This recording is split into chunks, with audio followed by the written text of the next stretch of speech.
Our channel Indian family reaction. I'm Nikta. I'm Romi. So guys लेके आ गए हम आपके लिए एक और न्यू वीडियो एंड ये जो वीडियो होने वाली है ये चैनल का नाम है इंडियन मुस्लिम्स। इनके हम और भी वीडियोस पे रिएक्ट कर चुके हैं तो काफी ज्यादा इंटरेस्टिंग होती है इनकी वीडियो। हमने काफी सारी वीडियोस इनकी देखी एंड बहुत ज्यादा इन्फॉर्मेटिव भी होती है, बहुत नॉलेजेबल होती है। तो ये वीडियो भी कुछ वैसे ही होने वाली है। पहले हम आपको टाइटल बता देते हैं। तो वीडियो का टाइटल है वो मौलाना जिससे अंग्रेजी सरकार थर्राती थी। भारत का संविधान लिखने वाले मौलाना हजरत मोहानी की कहानी।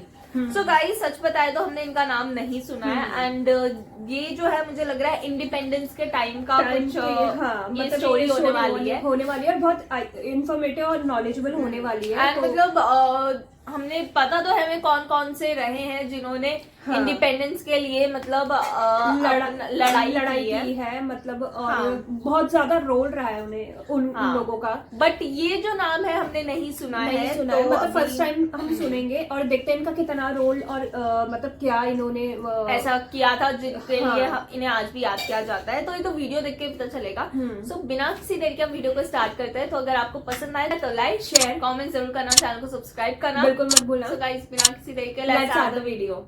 मुसलमान जिसने भारत की अस्मिता, अखंडता और आजादी के लिए अपना सब कुछ कुर्बान कर दिया। मौलाना हसरत मोहानी ने भारत के लिए जो किया वो आज तक कोई नहीं कर पाया। जिस वक्त भारत के बड़े बड़े लोग अंग्रेजों के आगे नतमस्तक हो रहे थे उस वक्त इस मौलाना ने अंग्रेजों की आंखों में आंखें डालकर कहा कि ये मुल्क हमारा है और हम इसे आजाद करवा कर ही दम लेंगे। ये कहानी उस मौलाना हसरत मोहानी की है जिसने इंकलाब जिंदाबाद का नारा दिया था। वही इंकलाब जिंदाबाद का नारा जिसे भगत सिंह ने हमेशा के लिए अमर कर दिया। 1 जनवरी 1987 को लखनऊ के उन्नाव जिले के कस्बा मोहान में पैदा होने वाले मौलाना हसरत मोहानी भारत के सबसे बड़े क्रांतिकारियों में से थे। मौलाना हसरत मोहानी ने ही सबसे पहले 1921 में पूर्ण स्वराज की मांग की थी और अंग्रेजों के खिलाफ अध्यादेश पास किया था। वो कम्युनिस्ट पार्टी के संस्थापकों में से थे। 1947 में जब देश आजाद हुआ तो ये मौलाना हसरत मोहानी ही थे जिन्होंने डॉक्टर भीमराव अंबेडकर के साथ मिलकर भारत के संविधान को लिखने में निर्णायक भूमिका निभाई। भारत आज जिस संविधान पर गर्व करता है उसे लिखने, उसे सहेजने और उसे पाए तकमील तक पहुंचाने का काम मौलाना हसरत मोहानी ने ही किया था। मौलाना हसरत मोहानी भारत की आजादी में निर्णायक भूमिका निभाने वाले सबसे बड़े मुस्लिम संगठन जमीयत उलमाए हिंद के संचालकों में से थे। ये वही जमीयत उलमाए हिंद थी जिसने गांधी को महात्मा का लक़ब दिया था। सैयद फजलुल हसन जिन्हें दुनिया हसरत मोहानी के नाम से जानती है भारत की आजादी के लिए सबसे ज्यादा जेल में रहने वाले लोगों में से थे। उन्होंने अपनी आधी जिंदगी जेल में ही गुजार दी। अंग्रेजी सरकार उनसे इतना खौफ खाती थी कि वो जिस दिन जेल से छूटकर वापस आते उसके अगले दिन ही उन्हें फिर जेल में डाल दिया जाता और ये सिलसिला तब तक चलता रहा जब तक भारत पूरी तरह से आजाद नहीं हो गया। मौलाना हसरत मोहानी ने सिर्फ इंकलाब जिंदाबाद का नारा ही नहीं दिया बल्कि वो पहले व्यक्ति थे जिन्होंने पहली बार पूर्ण स्वराज की मांग की और सबसे पहले देश में असहयोग आंदोलन का मसौदा पेश किया। आज गांधी, नेहरू और पटेल को आजादी का सबसे बड़ा नायक बनाकर पेश किया जाता है, लेकिन मौलाना हसरत मोहानी ने उस वक्त 1908 में स्वतंत्रता आंदोलन का नेतृत्व किया था जब नेहरू, गांधी, पटेल और मौलाना आजाद मैदान में आए भी नहीं थे। महात्मा गांधी को भारत में पहचान दिलाने का काम मौलाना हसरत मोहानी ने किया था। मौलाना हसरत मोहानी के शब्दों में वो जादू था कि वो क्षण भर में माहौल बदल दिया करते थे और यही वजह है कि जब उनकी जोशीली तकरीरें भारत की आजादी का बीज बोने लगी तो अंग्रेज आरोप में जेल में बंद कर दिया। जेल में रहकर ही उन्होंने अपनी शहराफाक गजल चुपके चुपके रात दिन आंसू बहाना याद है लिखी थी जो आज उर्दू अदब का कीमती सरमाया है।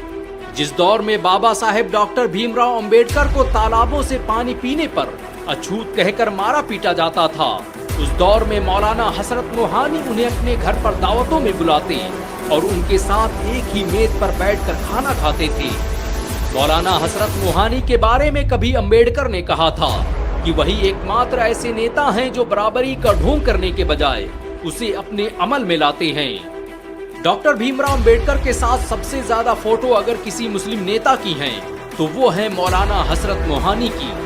मौलाना हसरत मोहानी और डॉक्टर अंबेडकर का साथ तब तक रहा जब तक उनका इंतकाल नहीं हो गया।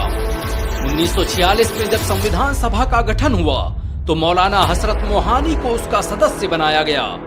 उन्होंने ही भीमराव अंबेडकर के साथ मिलकर भारत के संविधान को लिखने की रूपरेखा तैयार की थी।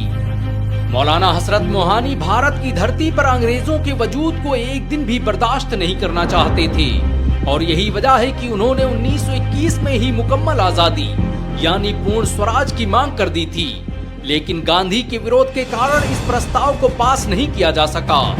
लेकिन 8 साल बाद 26 दिसंबर 1929 को कांग्रेस को मजबूरन ये प्रस्ताव पास करना पड़ा, जिसके बाद भारत में ऐसे युग की शुरुआत हुई जिसने उसके इतिहास को बदल कर रख दिया।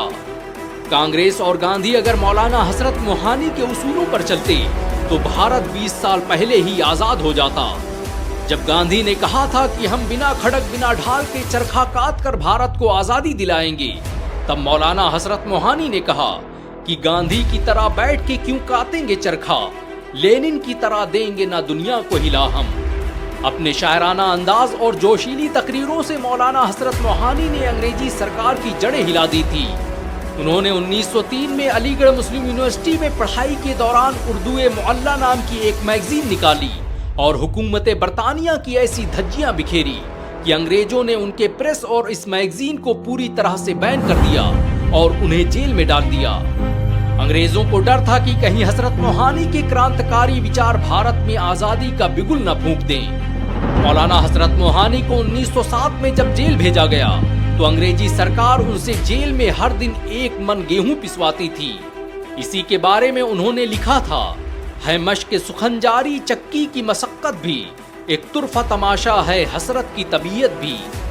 हसरत मोहानी सिर्फ एक मौलाना ही नहीं बल्कि एक बेहतरीन सियासतदान, पत्रकार और उर्दू अदब के माहिर थे। उन्होंने उर्दू अदब से वही काम लिया जो एक तलवार अपनी धार से लेती है। मौलाना हसरत मोहानी की महानता का अंदाजा इसी बात से लगाया जा सकता है कि आज भी constitutionofindia.net की वेबसाइट पर लिखा हुआ है कि ये महान क्रांतिकारी advisory committee on fundamental rights, minorities and tribal and excluded areas का हिस्सा था और इसने भारत की जमींदारी सिस्टम को खत्म करने, भारत के धार्मिक अल्पसंख्यकों को रिजर्वेशन दिलाने में बुनियादी किरदार अदा किया था।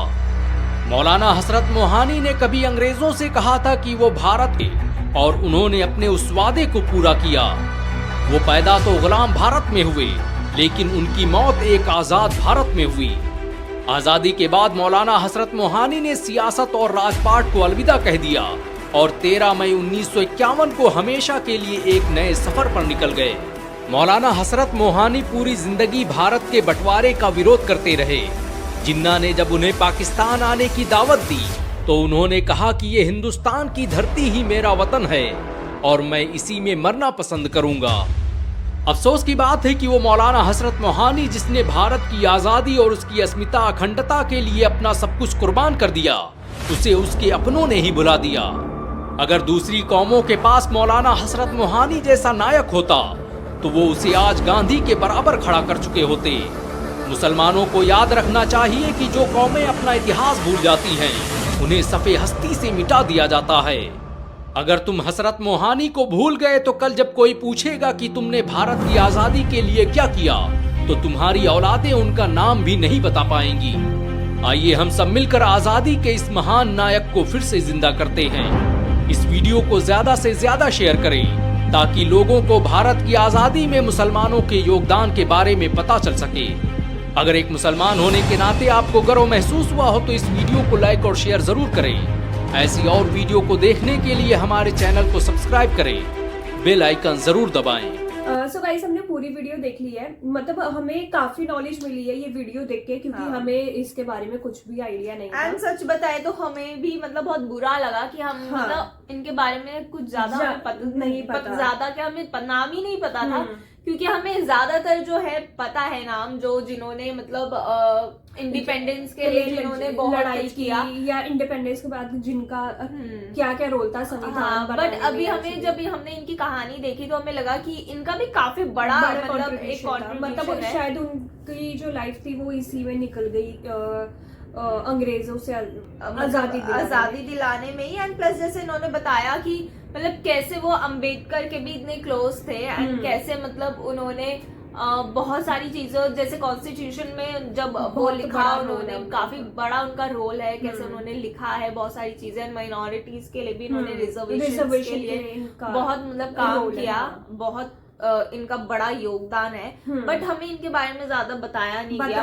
हमें। एंड सबसे बड़ी बात जो इनकलाब जिंदा, पर मुझे जहां तक याद है इनकलाब जिंदाबाद जो है हमें मोहम्मद इकबाल मतलब बताते हैं कि इन्होंने लिखा था। अब इस पे बता रहे हैं कि ये मतलब है मौलाना हजरत मोहानी नाम है। एंड तो मतलब हमें तो मतलब मोहम्मद इकबाल जहां तक मुझे याद है बताया गया है इन्होंने नारा लिखा है, बट इसमें बोल रहे हैं कि इन्होंने ये नारा दिया था। अब आप लोग बताना क्या है, हम भी जरूर इस पे सर्च करेंगे। बट इनका नाम तो फर्स्ट टाइम ही हमने सुना है। एंड सबसे बड़ी चीज जो एक थी ना, जो उन्होंने जेल में बता रहे थे उन्होंने मतलब एक गजल उसे बोलेंगे या जो भी उन्होंने लिखी थी कि चुपके चुपके रात दिन आंसू बहाना याद है, मतलब ये तो काफी बार है ना गजल या सॉन्ग। हाँ गजल बोल सकते हैं मतलब क्योंकि ये वाला हमने सुना है मतलब ये तो बहुत मतलब काफी ज्यादा मुझे शॉकिंग लगा कि ये इन्होंने ही लिखा है। मतलब बहुत अच्छा मतलब इससे पता चलता है लिखते थे। एंड जैसे एक चीज उन्होंने बताई कि जैसे मतलब अंग्रेज जो थे वो इनसे इतना डरते थे कि उनको ये डर रहता था कि ये जेल से बाहर आएंगे तो पता नहीं क्या अगले दिन मतलब अगले दिन फिर उन्हें जेल में डाल देते थे। तो सोचो आप मतलब वो कितना मतलब काम करते रहे होंगे, कितना उन्होंने इंडिपेंडेंस के लिए किया होगा। एंड सबसे जो मुझे बात इस वीडियो में सबसे ज्यादा अच्छी लगी कि लास्ट में जब वो था कि उन्हें बोला था कि आप यहाँ आ जाओ, जब जिन्ना ने बोला था आप यहाँ पर आ जाओ तो उन्होंने मना कर दिया था कि वो यहीं पर रहेंगे। एंड मतलब इससे पता चलता है कि वो कितने ज्यादा पेट्रियोटिक भी थे। मतलब उन्होंने एंड तक जिस जो सोच के साथ चले वो उसी सोच के साथ रहे। तो ऐसे लीडर देखना भी बहुत कम ही लगता है। और ऐसा भी नहीं था कि जैसे आजादी के बाद वो कोई नेता बन गए हो। हाँ मतलब सबसे बड़ी बात, क्योंकि मोस्टली जो थे आजादी के बाद जो थे वो जिन्होंने लड़ा था वो मोस्टली नेता बन गए थे। मतलब महात्मा गांधी तो नहीं आए थे पॉलिटिक्स में, बट बाकी जो थे वो मोस्टली पॉलिटिक्स में आ गए थे। बट ये पॉलिटिक्स जबकि इनके लिए तो काफी इजी था पॉलिटिक्स में आना, ये कुछ अच्छी पोस्ट ले सकते थे, बट उन्होंने ये भी नहीं किया। तो इससे पता चलता है कि वो कितने ज्यादा मतलब उनका जो मेन मकसद था वो इंडिपेंडेंस का था कि आजादी मिले। एंड जो उन्होंने बताया कि वो स्वराज सबसे पहले उन्होंने मतलब इसका नारा दिया था। एंड जैसे वो बोल भी रहे थे कि उनका जो बॉन्ड तो वो एक गुलाम हिंदुस्तान में हुए थे, बट जब वो मतलब उनकी डेथ हुई थी तब वो आजाद हिंदुस्तान में थी। तो ये चीज काफी ज्यादा मतलब भीमराव अम्बेडकर के साथ भी उनका काफी ज्यादा मतलब रोल था कि मतलब दोनों ने मिलकर काफी ज्यादा अच्छी उनकी फ्रेंडशिप थी। और संविधान में ऐसा वो बता रहे थे कि कॉन्स्टिट्यूशन में काफी चीजें उन्होंने साथ में लिखी है, बहुत सारी चीजें की है। तो बहुत अच्छी वीडियो थी गाइस, हमें तो सच में बहुत नॉलेज मिली है। एंड हम चाहेंगे कि ये हर कोई देखे, मतलब इंडिया में तो खासकर हर कोई देखे, बट हमें इनका नाम जरूर पता होना चाहिए क्योंकि मतलब ऐसे लीडर्स का नाम हमें भूलना नहीं चाहिए जिनकी वजह से हमें आजादी मिली है।